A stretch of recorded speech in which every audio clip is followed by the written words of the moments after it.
ISL Podcast. I'm your typical host, Ivan Grigorishin, and today with me we have Coach Tom Rushton from Energy Standard and Head Coach Dave Salo from Tokyo Frog Kings.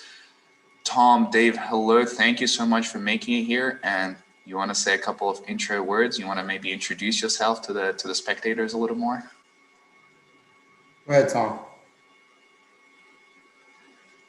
I guess not. Hi everybody. It's good to be back. This is good, always good. And I think it's exciting that we do these things. Ivan's very good at doing these interviews, and we're happy to be here. Thanks. Yeah.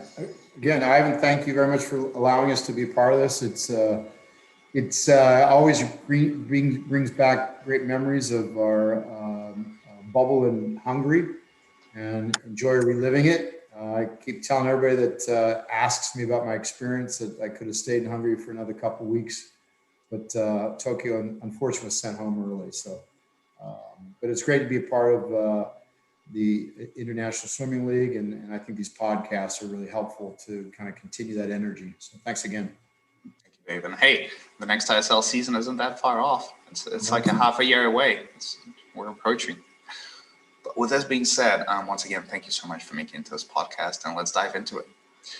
My first question to you as coaches is, what do you think of the role of a psychiatrist or someone who'd work on the psychology of your athletes that would work with you, maybe on the team? Do you see any value in that? And do you think an athlete can actually be trained in the psychological and mental aspect, or is it something he maybe is born with? Maybe by the time he develops his character and develops himself as a human being, this is already set, or is it something you can work on?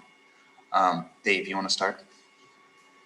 Yeah, I think most of us would agree that the use of sports-specific psychologists or counselors can be a really valuable asset to our athletes and our coaches. And I think it's not a clinical component. Clinical is completely different. And I've worked with psychiatrists that are more, or psychologists that are more clinically oriented, always looking for the organic problems that somebody might be going through. Where I think a really good sports psychologist really works on communication skills. I worked in particular with Kathy Wickstrand, who's not a sports psychologist, but she helped me better understand my skill set, my ability to listen and to communicate with my athletes, and understand that there's differences between people that can be pretty well delineated and defined. And it helped me take a better step back to better communicate what I think is important for the athlete. I think a lot of times we think of sports psychologists for the athlete. And I think a sports psychologist or somebody who really understands communication skills is really advantageous to the coach. We've used sports psychology, if you will, with being able to teach relaxation skills, visualization skills. Those are things kind of at the grassroots level. But I think athletes can always utilize a go-to person who's not the coach, because I think there's sometimes just that little bit of a barrier between a coach and an athlete, that you don't want the athlete to suspect what the coach is trying to drive towards. We have their best interest at heart, but sometimes the athletes think that all we want is great performance and all we care about is that. We don't care about them. So having a kind of a third party that can kind of intervene can always be really helpful for the athletes. So it complements their performance, complements the relationship between coach and athlete. Thanks, Dave. Tom, what do you think about it? Do you agree with Dave, or do you have a different opinion? No, I do definitely agree with Dave on that. I think when I was in the past, I've used sports psychologists with programs, especially working with national sport federations. That's a pretty common part of your support staff. And one of the things that we've done in the past is try to bring in these people before we really had a big problem with an athlete. And some of our messaging along that was helping the athletes develop toolbox, like a toolkit of mental skills, like Dave said, visualization, that type of thing, coping mechanisms under stress. And also I agree, for the coaches as well, it can make a big difference. I think developing much like with a coach, developing a relationship with that person can be important.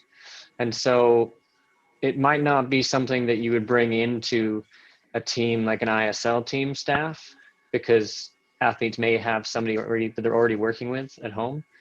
But one of the big bonuses about being a sports psychologist is that you can do a lot of your work over Zoom, so you can do it remotely while the athletes and staff are away, if you have a relationship already built in, which is positive. And another thing I think is really helpful working with sports psychologists is working with them during a practice or a training scenario, and building up. One of the things that I was really thankful, I worked in Montreal with a woman named Veronique Richard, who was really helpful for me in developing different ways of teaching the athletes some of the skills that we were working on. So things like that, I think, can be very, very beneficial for sure. And I think are more and more common with programs. Interesting. Thank you, Tom.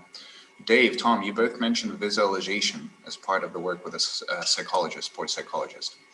Could you please explain to our spectators a little more what this visualization implies and sort of how it happens? Are you talking about visualization from the first person perspective, from the third person perspective? Maybe you're sort of fantasizing a little bit of like just you winning. How does this work, or is it individual for everyone? Tom, you want to start? Yeah, I think that it can be, like I said, we always treat it as developing a toolkit, a toolbox. And so it could be first person, it could be third person, it could be future sense, it could be analyzing an error or a good performance that you had in the past. So it could mean any and all of those different things.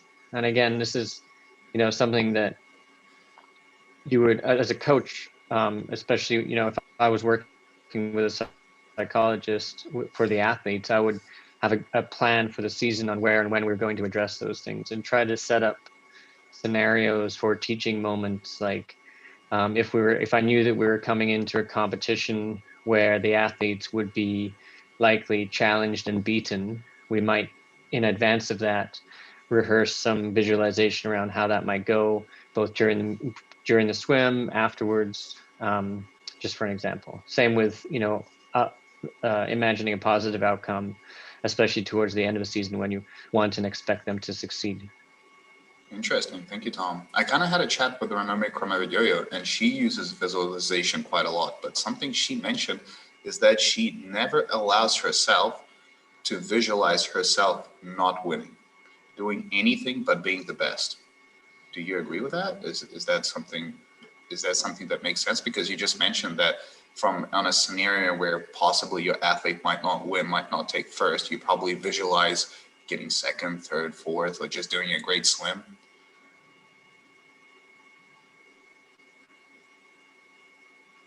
I mean, she obviously, whatever she's doing is working well for her. So I would say keep going. Fair enough. Thanks, Tom. Dave, what do you think about that? Well, I think that what I've tried to use visualization for, and I run it through. I learned as an undergrad some skill sets to do that with my athletes, and really focus on a past performance to kind of re-energize that enthusiasm, that energy, that excitement that accompanied that performance. So we'll take them through a process of relaxation, complete relaxation, and then we kind of dive through that experience that they had and kind of bring that euphoric feel of what that felt like, the actual being first person in that stroke and in that finish, and carry that energy, that because those great swims often come with that out of body kind of type experience. And so we try to get them through that to kind of engineer, if you will, that performance as we go into a workout or a competition. What I did in the last couple of years in my college days at USC is I started to do it every day. And the concept was that these kids are rushing around, they're busy, they're going to class, they're rushing from the dining hall to the classroom to workout. And I used it as a time to kind of bring them down to a point of take a breath, relax. We're not going to rush into this training session yet. And we kind of bring them back down to a comfort level and go through relaxation techniques that I use. And then we visualize sometime very specific to a race they've had in the past, or it might be maybe we've got a dual meet coming up against Cal, and we're going to, visualize racing Cal in February where it's raining and the winds suck and it's cold and we're back in that little corner, as Ivan remembers what that's like.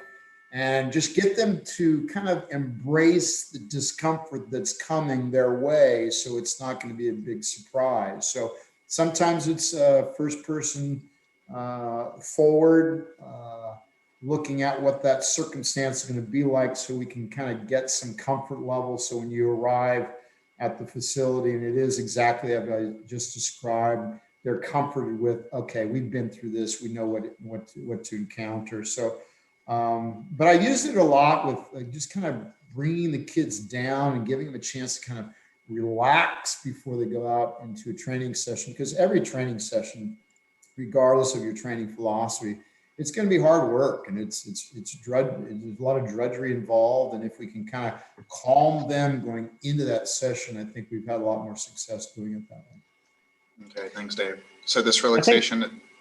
Go ahead, I was going to say, I think on the visualization topic, I think one thing that many coaches do and many programs, when you arrive at a facility, kind of do a walkthrough of the area and see where the ready room is, see where all of these different places that you're going to be moving through are. And that's something that the production team would do at ISL with all of the team, is walk them through the process of the first ready room, the second ready room, walking through how the march on was going to go, where their cameras are going to be.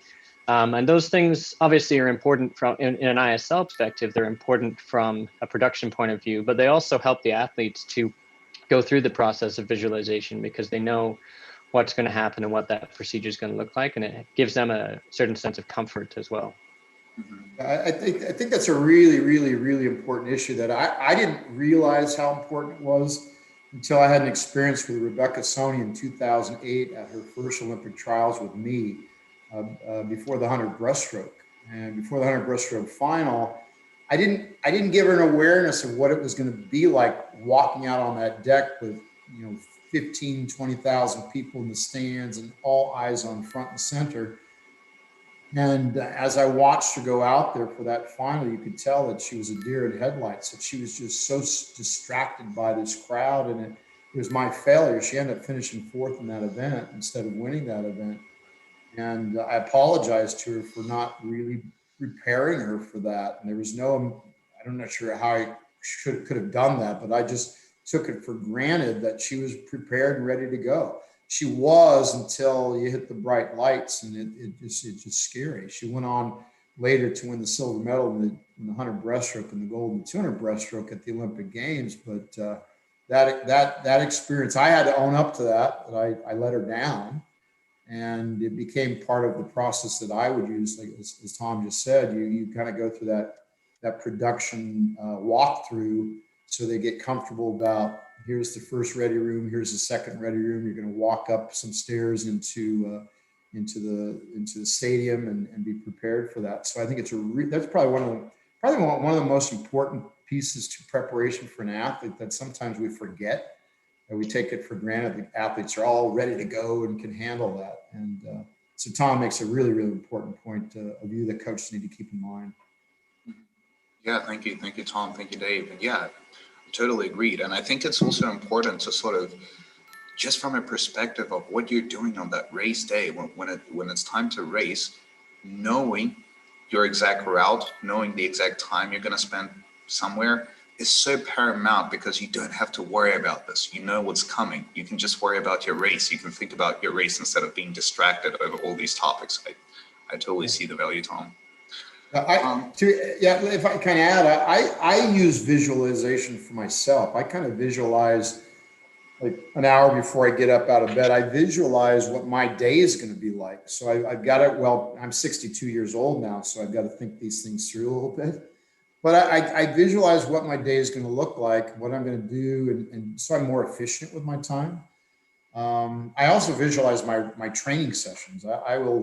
Kids will tell you that the reason I wear sunglasses at practice or more often is to close my eyes and visualize what a set is going to look like.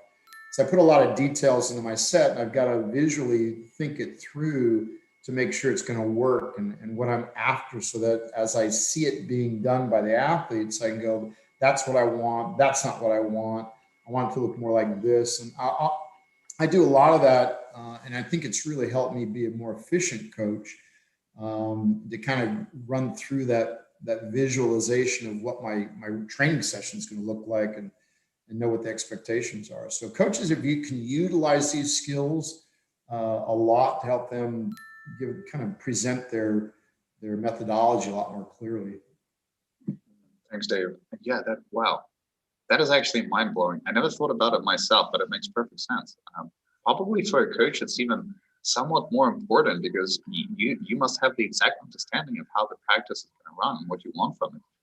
Maybe even more than an athlete. You're totally right. But for some reason, I never thought about this. And I can almost guarantee you that 95% of the coaches in the world don't think about this either. So thank you, Dave. You're welcome. Mm-hmm. Tom, Dave, it seems like you guys have quite an extensive knowledge in sports psychology. At least at the state that you can quite comfortably be the sports psychologist for your athlete when it's needed. At least this is the vibe I'm getting. Do you think it's necessary for a great coach to have these skills, to sort of have fundamental skills of a sports psychologist? Tom, you want to start? Sure. One of the great coaches, I'm sure Dave's probably thinking along the same lines as I am right now. One of the great coaches, Doc James Councilman, had this paradigm, and he would describe the three kind of very important pieces of coaching. One, you have to be well schooled in the biomechanics, and you have to know the technique of how to swim well. The second is that you need to know the physiology of training, and you need to know the physiology of the event, and you need to be able to train the athlete to perform under those demands and under the stress. But the third is the psychology piece. And you have to, coaching is all, we've talked about this before on this. I think I've mentioned to you that, coaching is about psychology and getting people to do the things that either they don't want to do, or they're not willing to do, or they know that they need to do, but they just don't know how to do. And then, figuring out how the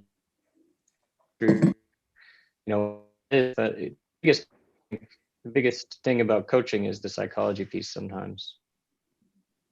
Thank you, Tom. Dave, would you agree? Oh, well, 100%. I think Tom hits it. All the pillars of great coaching is again, the biomechanics and physiology. You can come in with all that stuff, but if you can't convince an athlete to train beyond their comfort zone, that's all psychological. And I'm also a big believer in the central governor theory of kind of training and fatigue. And it's basically, I tell my kids all the time, the balance that you have to overcome is that balance of the brain trying to tell your body to quit doing all these extraordinary physical things because it wants to conserve all energy for the brain. You've got to have that constant battle of talking your brain out of talking the body out of doing the work. So you don't have to be a psychologist. I think you have to be you got to understand the communication skill. And like I said, I think I've only in the last 4 or 5 years really better understood my delivery of information and how to deliver that information such that the athletes will appreciate it, understand it, and be able to utilize that to really kind of test their boundaries. And it took me a while to understand that. all of us are very demanding coaches. That's why we've been able to get kids to perform as well as they have. But some kids we might lose because they just don't respond to the same kind of skill set that we have in terms of communication. So knowing that all of us are very different in how we receive and how we deliver information is really important. I think that's helped me be a better coach. I think my athletes will tell you that the last 3-4 years of my career at USC, I really, I got better at it, and the kids appreciated that. And it was not I'm just the coach. I'm a coach who cares. And that's oftentimes one of the things that we're taught, that they've got to know that you care. And it's not that you just show up on the deck every day and you give them great workouts. They got to know that you care about them, and they'll give more effort as they go along. So I don't think you have to be a psychologist, but understanding psychology, understanding communication skills, and how that is really kind of your path to really good performances out of your athletes is really important. Thank you, Dave, and thank you, Tom. It seems like from your responses, a huge part of the job of a coach is convincing people to do something they're not willing to do, or their brain is not willing to do, or doesn't think it's possible. In order to do that, that takes a lot of communication skills. That takes a lot of knowing the actual athlete you're dealing with. And it also takes a lot of trust from the athlete in you. That being said, it seems like to me, as a former swimmer, I did a little bit of coaching. It seems that a coach always walks a very thin line between being professional and being a coach and being a friend to the swimmer, or even being sort of a parental figure to the swimmer. What do you guys think? Is it sort of hindering the job of a coach if you develop these personal relationships with your athletes, whether it be friendship, whether it be more parental, maybe even a loving relationship? Do you think that sort of gets in the way of training, or do you like to become friends with your athletes? Dave, do you want to start? I used to tell my kids I hate them all equally, so that they never felt like they were special. But I think you've got to be really careful with the friend thing. We're friendly. We care about each other. But you got to be very careful with that relationship, especially when you're, I don't want to genderize this, but it can become a real issue when you're talking about women in particular. And you've got to understand in our sport, women and men are very different. Very different. The psychologists will tell you that. The research will tell you that what's important with men is very different from what's important from women. You got to be careful that you don't take these relationships and you use them to your advantage and disadvantage the athletes, I think. And I think you got to be really careful that you treat everybody with regard. So I'm coach, you're the athlete. And we're in this for you. I think as coach, there's two things I've always been about. You got to be really careful as coach that we don't become so possessive of athletes, possessive of their performance. Our goal is really to be partners with our athletes to help them realize what they're capable of, push them towards that within realistic boundaries. So I think it's a more convoluted probably conversation than we can probably get into. But I think that it's a simple, I think we need to be more probably parental than buddies. Because I think you gotta maintain those boundaries and be very, very careful with them. So that'd be my opinion. Thank you, Dave. Tom, what do you think?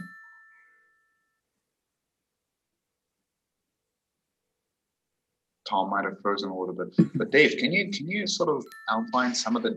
Yeah. Oh, there you go, Tom. Definitely Tom's would agree. back. I think. No, he's not. Could you outline some of the stuff that sort of lies?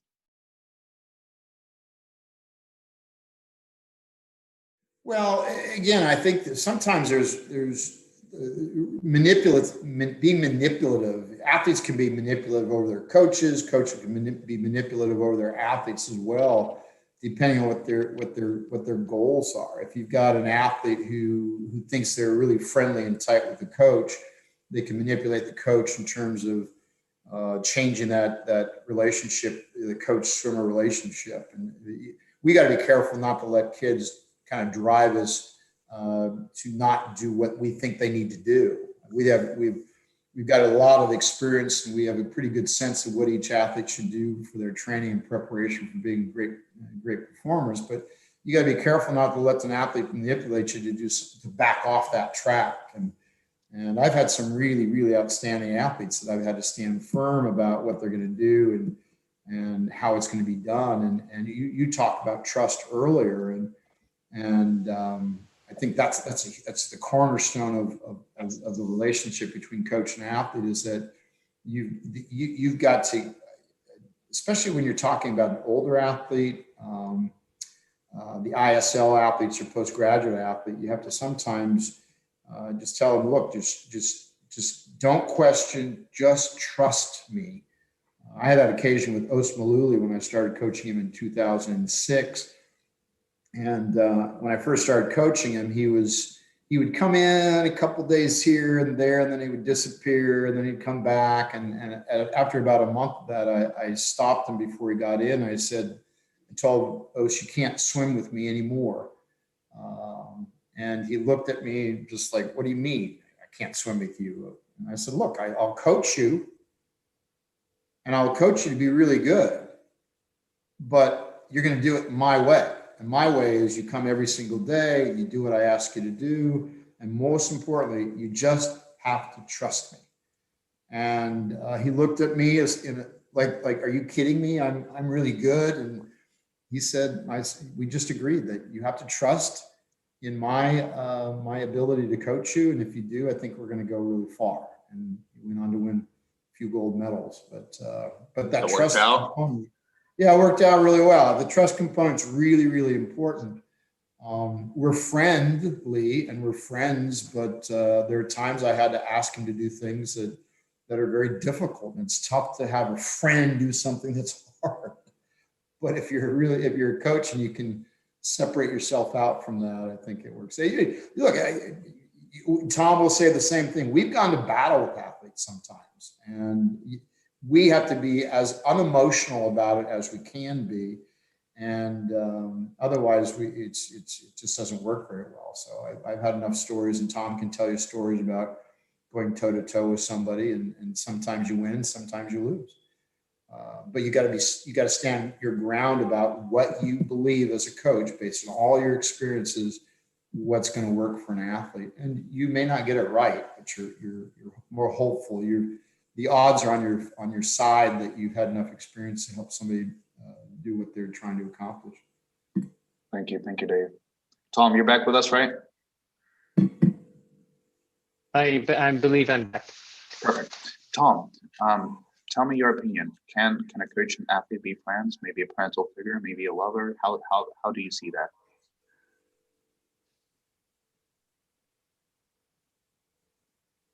Yeah, I think I definitely agree with Dave on all those points. And I think if we're talking about coaches, I think one thing to be even more aware of is the way that you treat the athlete will obviously be different based on the age of the athlete. If you're coaching 8s and unders versus coaching, 30-year-olds at ISL, your relationship with them will be different, and it should be.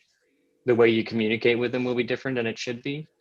But I think also one thing that sometimes coaches don't think of is the coach's age may also create a different dynamic. If you're just finishing college and you're starting to coach, you're coaching a college team, then some of those people have swum with some of those people, and then that becomes quite complicated to be able to keep a professional distance from those people. Whereas if you're an older coach, or especially if you're coming into as an older coach coming in and coaching with like a high school group or something, it's a lot easier to keep things more professional. I think sometimes coaches don't think about that, but it is something to be aware of. It is something that's important. Thank you, Tom, and thank you, Dave. Tom, Dave, next question is sort of, it's a little provocative in a way, but there exists a myth in the world of swimming that there are some people with exceptional talent, like Michael Phelps, Caleb Dressel, to name a couple. And the myth goes that no matter which coach these people would come to, fall in the hands of, they would have been superstars in the world of swimming regardless, because they're so talented. All they need to do is just swim, and their technique falls in place naturally. They're sort of their VO2 max raises, their sprinting ability increases. There's just some people that all they need to do is swim, and that opinion in the world of swimming is quite popular, surprisingly. That there is this certain number of people. They're very rare, but they exist. Dave, Tom, what do you think about that? Do you think there are people that don't require as much training? They just need to swim and they'll be successful? Or did these people actually have an amazing coach behind them that was able to build them up to the level where they're able to maybe pull off the vibe that they don't need a coach, all they need to do is swim? Tom, do you want to start?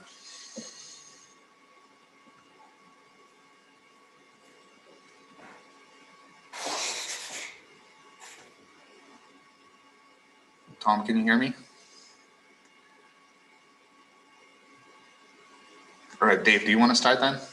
Sure. It goes back to what I said earlier. I think that what's really important is coaches need to take ownership of and responsibility for igniting the flame in our athletes to do what they're capable of doing, and being realistic about what you see and envision, and really believe in what it is they can do. But at the same time, not being possessive over that performance. And I think a lot of times coaches get caught up in possessing that performance or possessing that athlete, that only by the grace of God that I'm your coach will that actually happen. And I just don't believe that. I think those athletes are going to be great athletes no matter what. But there's a really strong link to the right kind of coach, a coach who doesn't manipulate, doesn't take ownership of all performance, and you see this all the time. I'm really proud of the fact that I was not a one-hit wonder, that I did not coach just one athlete to a gold medal, but several athletes to gold medals and world record performances. And I'm really proud that I was able to be able to separate myself from their performance to the extent that, boy, I'm really fortunate to coach Os Maluli, or Rebecca Soni, or Jessica Hardy, or all these other athletes, but also knowing that I was an important link to that performance, but not that it couldn't have happened without me. That's just silly. I'll tell you, I've had the experiences of coaching kids to performance, Olympic performance, and gold medal performance. My biggest challenge and fear was not coaching that kid to their first Olympics or coaching that same kid to their second Olympics, but coaching that kid who'd been on Olympics and come to you subsequently from another coach and coach that kid to that performance as well. That's always scary. When I was coaching the likes of Aaron Pearsall, Amanda Beard, Michael Kavik, in my mind, I was trying to get them to swim really, really well under my coaching, so that when they went off to college and swam for Frank Bush or Terry McKeever or Dave Durden or Eddie Reese, that they were receiving from me a really good, challenged athlete who'd accomplished great performances. Now, don't screw it up. And then my hands are clean. But I just really think that a good coach is really important with those athletes that are capable. Caleb Dressel would have swum well with anybody. Michael Phelps would have swum well with anybody. As long as that coach had the appliance skills to give them that direction. When I was working on my PhD at USC, I was for a semester I was a teaching assistant in biology lab, and I always told people I just stayed one chapter ahead of the students. And if I was a chapter ahead of the students, then I would be okay. If I was a chapter behind and they knew it, then I'm screwed. I think that's the way coaching is as well. And I always tried to, when I had young kids developing, is to let them know I felt they could go here, that whenever they're ready for that, I'm already there. But not to push them there, but to let them know, Aaron, I think in 4 years' time, you can be at the Olympic Games. And I told him that at 13. And at that time, to think a 17-year-old could make the Olympic team that's just inconceivable back then. But in fact, I did tell Aaron Pearsall that I thought he could make the Olympic team 4 years from when he was 13, because I thought he was that good. And it wasn't to push him there. It was to let him know I'm a chapter ahead. But he would have been great anyway. He was great with Eddie Reese as well. Makes sense. Thank you, Dave. Dave, you mentioned coaching Michael Kevick. From what I've heard, he had a very interesting approach to swimming. That's kind of a quick question. We're going off on a tangent, but anyway, do you agree that he has a mentality on swimming, just like a boxer would in a way, that he sort of tries to punch you as hard as he can and see if you can take it, and then he's ready for your punch in a way?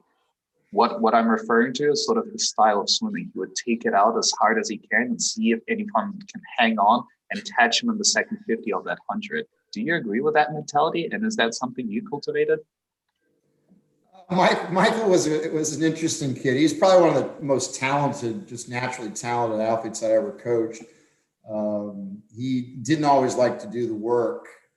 It was kind of a battle sometimes to get him to work, but he was extremely talented. And as a coach, you have to, I had Aaron Pearsall and Michael Kevick at the same time, and they were basically the same age. And Aaron would thrive on work, do all the work, and do all the challenges. Michael didn't like it as much, and you had to kind of adjust. And that's the thing that's really important to coaches, is don't throw away some kid who lacks that desire to train great.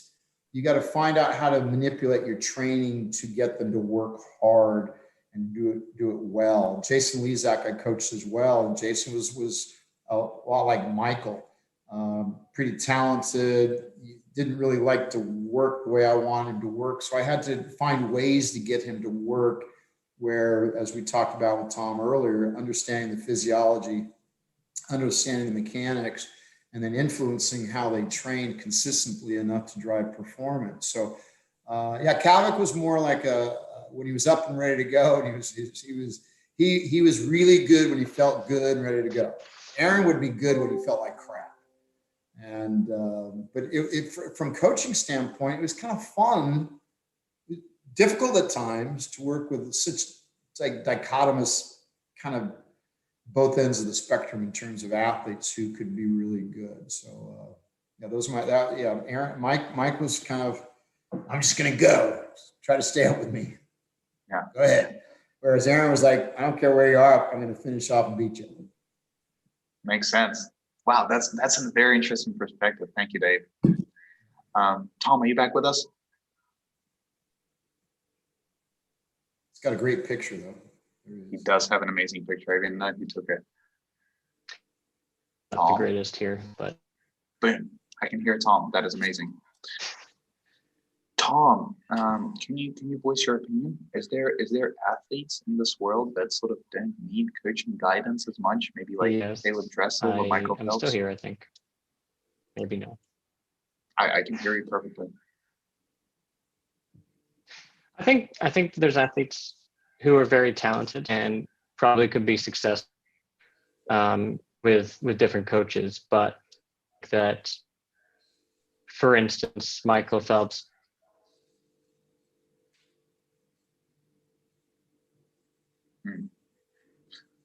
Seems like Tom is having internet problems.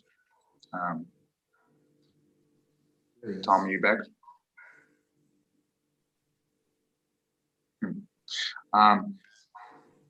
Let's move to the next question then. Dave, you had a number of world-class breaststrokers swim for you. Tom has a couple right now. Just Ilya Shimonovich, name one for Energy Standard. Tom, Dave, both Ilya Shimonovich and, for example, Dave, Yulia Yefimova for you, have somewhat of a narrow kick when it comes to breaststroke. Almost to the point of, it seems like they're dolphin kicking when you look at it from above the water. When you review the underwater footage, it becomes quite evident that they don't dolphin kick. It's quite visible. But it seems like that narrow kick in breaststroke is sort of the new tendency, the new route the breaststrokers are taking right now for sprint breaststroke. Dave, Tom, do you feel like this is the new way of breaststroke? Everyone is going to be soon doing that shorter, narrow kick when it comes to sprint breaststroke, or is it something that is kind of a trend and it will go away? You don't necessarily need to have that narrow kick to be very fast in a 50 breaststroke, especially in the future. Dave, you want to start? Well, my first comments about breaststroke is that it really is dependent upon each individual athlete, that you work on the strengths that an athlete presents you, and then you try to improve upon the weaknesses. That there's so many things that impact the stroke, the timing of the stroke, the flexibility in the ankles and the hips and the knees and the shoulders and all those components add to a stroke. I think the reason you're seeing we look at the successful athletes generally, and then we take that information, we reverse engineer it, and then say, oh, that's the key. Versus with breaststroke, it's like each one of these athletes, I think, is separate, and you work within the framework of that stroke. So to think we're all going to coach athletes like that is I think is not really the best route to go with breaststroke. I'm fortunate with breaststroke swimmers. I've had a lot of really successful breaststroke swimmers over my career, and I always attribute it to the fact that when I was a kid swimming, I was a breaststroker. And so I know what it feels like. I can still feel it again when I think through it and visualize it and remember what that's like. And I think that's helped me coach breaststroke swimmers, having that simpatico in terms of, I get your stroke, I understand it. And I understand the differentiation between a Rebecca Soni stroke and a Yulia Yefimova stroke. When I started coaching Yulia, I always worried about her when she was racing Rebecca Soni in terms of, I thought Yulia probably could be the best breaststroker in the world, while I was coaching the best breaststroker in the world in Sony. When she joined my group and watched that, she basically, when she raced, had 3 different, very distinct methodology for swimming breaststroke, very different. And she would incorporate these 3 different skill sets through the course of a 200 breaststroke. We try to tone her down into more 2 different strokes, which I think she's mastered pretty well. But again, it's her ability to kind of change gears significantly different, is different. I think Rebecca Soni swam very much like the breaststrokers you see on the men's side now, that she does not have a great kick. Her stroke was, you'd watch her stroke, it was just like this little thing out in front and this little complementary kick. And a coach once referred to, speaking about Rebecca Soni, she was kind of the hummingbird of breaststroke swimmers, that what she does doesn't make any sense. It's not what I would teach. I would never coach anybody to swim like Rebecca Soni. I would coach Rebecca Soni to really emphasize what worked for her. Same thing with Yefimova. I would make a couple little changes, but really not change up her stroke too dramatically because it works well for her. So I don't know if Tom agrees with that, but I think if you know the stroke, you know it's so different for each swimmer that there are like 3 really important components to the stroke that I'm looking for. And that would be the same for every athlete, but it's going to look different when they swim it. But the same, again, the focus on the kick. I teach my athletes, regardless of how they kick, to really drive that kick straighter back, compared to when I was a kid, it was out, together, up, out, together, versus now it's very quick and very rapid, straighter motion backwards. So I look for that, but it may look different from FMava, and it might look different from a Rebecca Sony. But I think Petey probably swims breaststroke a lot like Rebecca Sony did, and obviously it works really well for Petey. But that's just my kind of my opinion on it. Thank you, Dave.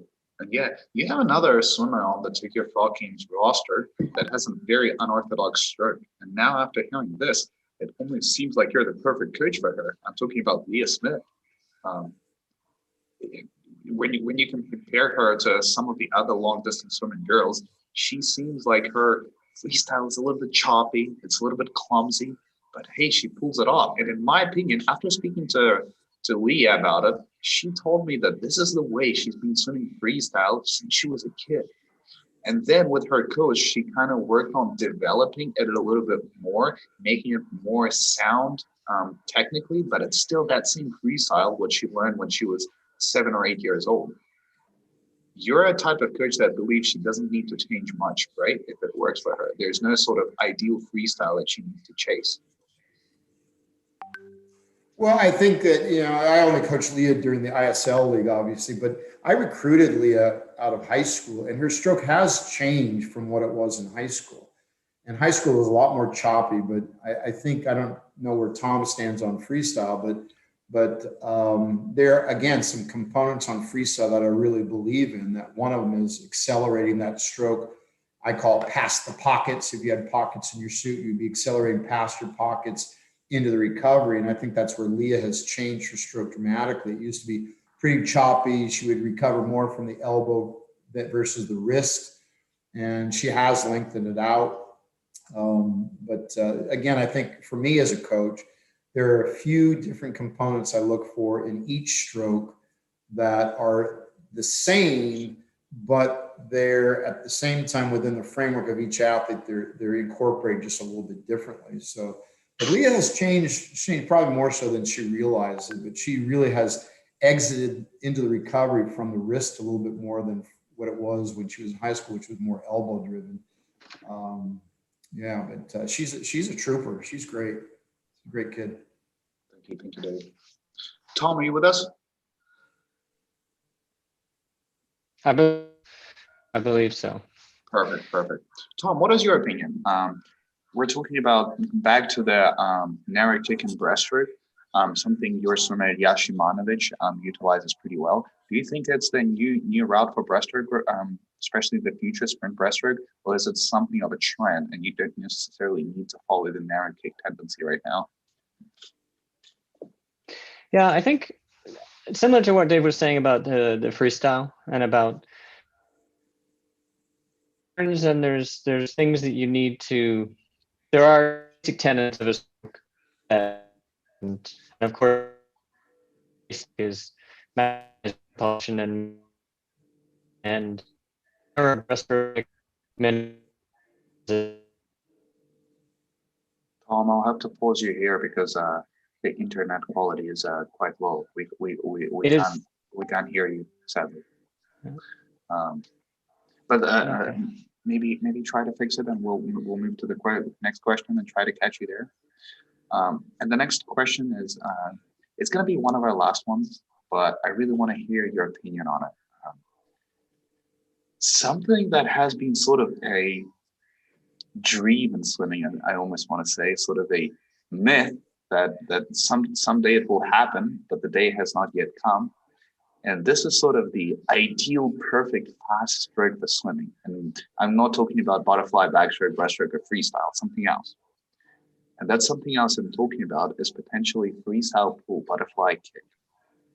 What is your opinion on that? I've heard from a lot of athletes that it's very tough to synchronize it from a coordination point of view. But if there was a person successful at it, potentially his speed could be on a different level. Dave, what do you think about that? I know we've done drills like that in practice to kind of engage the core a little bit more, and I think a lot of things that we do, coordination becomes the key. I don't know. It's an interesting concept. It's tougher to keep that dolphin kick going as fast as you probably have to go along with the freestyle pole. It's not something new. It's something that has been out there before in the past. Michael Klim, right? I think Michael Klim, yeah. Yeah, that was Klim, years yeah. ago. 2000, Michael Klim would use it coming into the finish of the races. He would do last 15 meters he would do dolphin kick. Mm-hmm. Now that you brought it up, maybe I'll do it in practice a little bit more and see where we go with it. But it's interesting, right? And since it's been around from the starting Michael Klim, I know Alex Popov also worked on that, but Alex Popov mentioned that he didn't have the flexibility of the core to go along with it. Sort of every time he did a stroke, in order to do a fly kick, he had to readjust his body, and that didn't work out for him. But theoretically, is there that perfect person that can potentially achieve it? Do you think that person exists somewhere? Well, it's like everything. It's I think definitely if there's going to be a coach out there that incorporates some of these ideas and thinks that's the direction to go, and they'll incorporate with their athlete, and they'll stumble upon an athlete that does it really, really well. It's kind of like that backstroke breakout that some athletes are doing, where they're breaking out with their arm in front of their body into the recovery, and it kind of works. You have to weigh the increase in drag force that accompany a greater force that you do when you pull in front of your body. And I get that. I understand the mechanics of it, but it just seems awkward to roll into the first stroke when you break out. So it's really a coach who's patient enough to really keep pushing through, and you're going to find an athlete that will be able to do that. If you go back years and years ago, it drives me crazy. It still does when athletes would recover over the water on breaststroke, and coaches start to develop drills for recovery over the water. And the only way a breaststroke pull recovery over the water works is if you've got a really effective kick. If you don't have a very effective kick, your hips drop and your kick drops, and it doesn't make a lot of sense. So, but coaches for a while were incorporating these different drills because somebody was successful doing that. It's Kira Smith, who's got an elbow recovery and I get it. I understand you reduce the resistance going over the top versus going through the water. But what happens if you don't have a good kick? Hips start to sink, and you put a lot of pressure on the lower body. And she gets disqualified a lot of times because she does it. So, but I think the dolphin kick freestyle thing, it's got probably more chance. Who's doing it now that we got to keep an eye on? I have no idea. I don't know about absolutely anyone who's doing it right now. Actually, when I was a swimmer, I tried to implement that in my stroke, but I fell into the problem that I could do it like a couple of times, but my stamina depleted very quickly. And once your stamina drops and you can't any longer continue that tempo, then it all falls apart. It doesn't work anymore. Like Tom pointed out, I think maybe it's selective into a finish, or it's selective into a turn or something like that, where you can kind of endure that. I don't know. I'll incorporate some training that way. Thank you, Dave. And yeah, regarding the swimmers, sort of maybe some of the unexperienced coaches trying to follow trends, especially drills of swimmers, that they're not necessarily too sure what that drill achieves.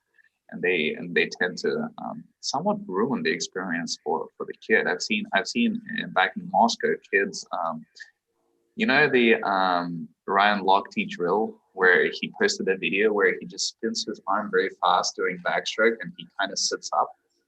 I've seen a coach back in Moscow tell the kids this is the way to sprint a 50 backstroke.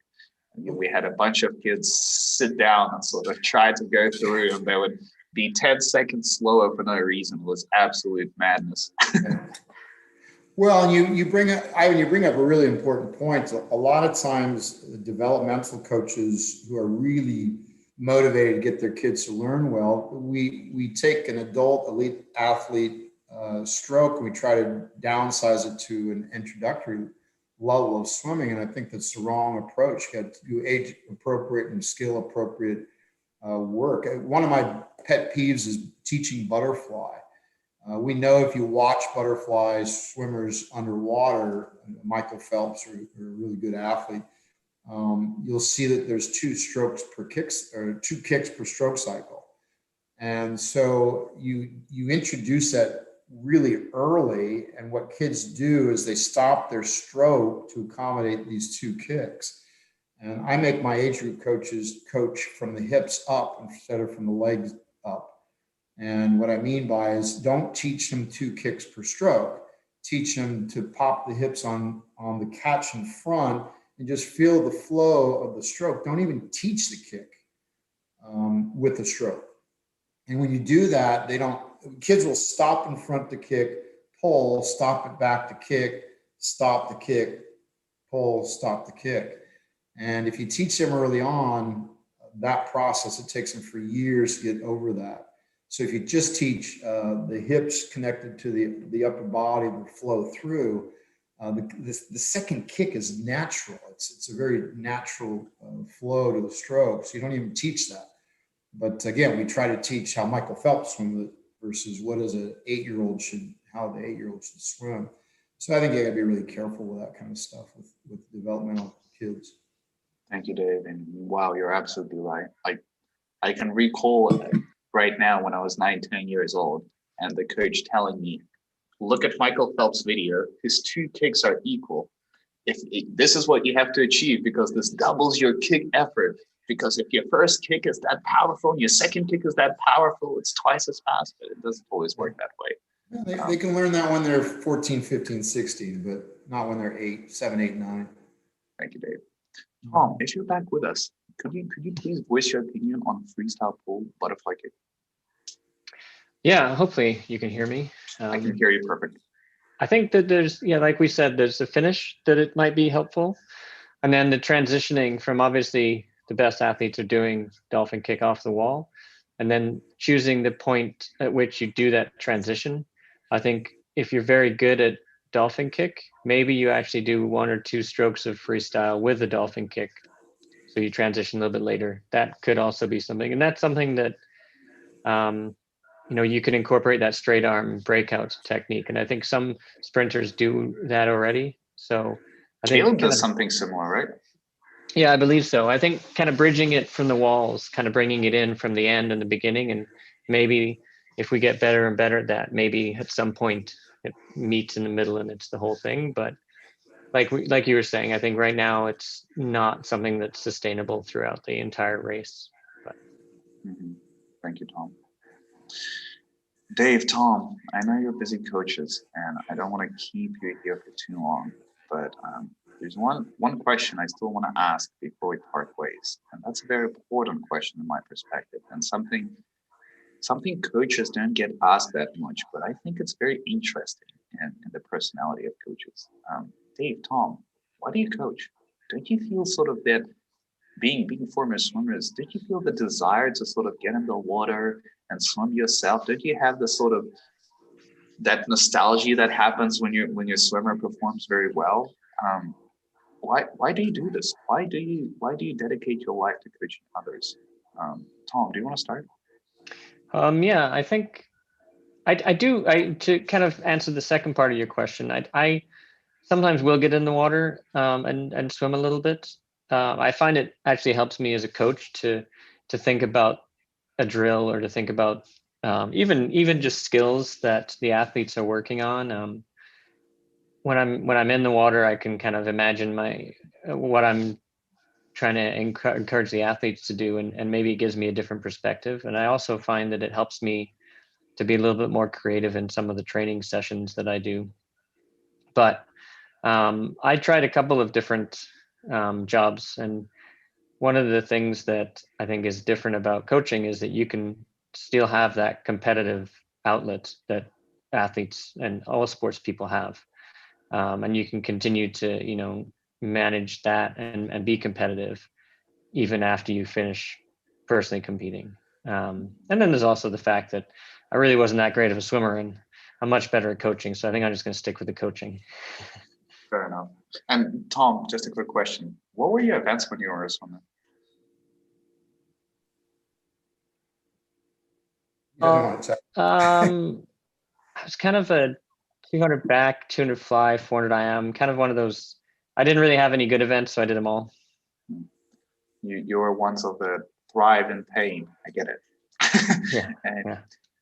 To those of you who don't know, Tom is quite proficient in running the marathon right now. So I guess his swimming career translated pretty well. Dave, what about you? What is your motivation in swimming in coaching? Well, I think it's interesting. I like Tom. I actually do not swim. I do have a hot tub in my backyard that I get in, and I practice different sculling skills that I introduce to the kids. And I've always been a believer that I'll ask my athletes to do something I believe I can do. So there's some dry land things I'll have them do, and I've always tried it out first. But the hot tub actually has, when I was at USC, we had a hot tub that was really a large one. And some of the kids will tell you that some of the hardest workouts we did were the hot tub workouts. And I like Tom, I think when you get in as a coach and whether you get in a regular pool and swim it out, you can kind of experience what it is that you want them to experience. It creates that innovation that you want, the challenge, the different drive towards learning a skill. I think those are really important. So I do that. But from the standpoint of where I started, I knew I wanted to coach when I was in high school. I knew that that's what I wanted to be, was a swimming coach. I didn't know what it took, but I wanted to be an Olympic swimming coach. And so that's kind of where my visualization as a coach was. I want to be that level of coaching. I have to figure out what that means. And I made decisions academically, the kinds of courses that I would take that I thought would help me out towards that. So it was always kind of, I didn't really go anywhere else. I was fortunate to get my first coaching job as a 19-year-old, and that was exactly what I wanted to do. And what drives us in coaching to keep us going is you experience the successes that come along with your athlete's performance, and you go, this is kind of cool. This is kind of cool. So I've been doing it for 42 years, and I still love training. I love trying to be as creative as possible in coaching, training wise. And I was that kid when I trained, and I was just kind of like Tom. I was an okay swimmer, junior national level swimmer, but I was the guy that would always complain about the sets that we were going to do. So when coach said we had 175 some minute ready to go, I was the one complaining, no, this is stupid. This is dumb. So I kind of keep that in the back of my mind that, okay, don't be like that, whether that works or not. It's the mentality of the kids is, what can I do to keep them working hard, working fast, in something that is so rigorous. And swimming training is so rigorous, and it's not easy. It's never gotten easy. It's gotten harder. So that's what keeps me interested, is to try to create an environment where they can be challenged and still keep it really interesting. I'm jealous of your direction in your college and your course career, because I did not have a good direction. I just kind of took whatever, and I ended up having to go back and take courses after the fact when I decided to coach. But one thing that I will say is, after the lockdowns and all that, and being forced off the deck and not being able to coach, it is really great when you get back on and you realize how much you do enjoy it and you do love it. And it's been quite nice, actually, the last few months. Oh, like I said, I think I've gotten more creative in the last 5-6 years and than I probably ever have with things I think are really good work. And so it's been fun to know that you can keep getting better at this, or more creative and more innovative, and it makes a lot of fun in coaching. It never becomes static. Thank you, Dave. Thank you, Tom. And Wow, there was a lot more insight that I received on the career of a coach and swimming in general that I actually expected from this podcast, and I expected quite a bit. And this hour flew. David, Tom, thank you so much for this. That was a special experience. And to all of these you listening, our next athlete podcast will take place this Wednesday. Please tune in. And this upcoming Sunday, we're going to host an event on Clubhouse. Stay tuned for updates about that. And thank you everyone for watching. And once again, Dave, Tom, thank you so much. Thanks for having us.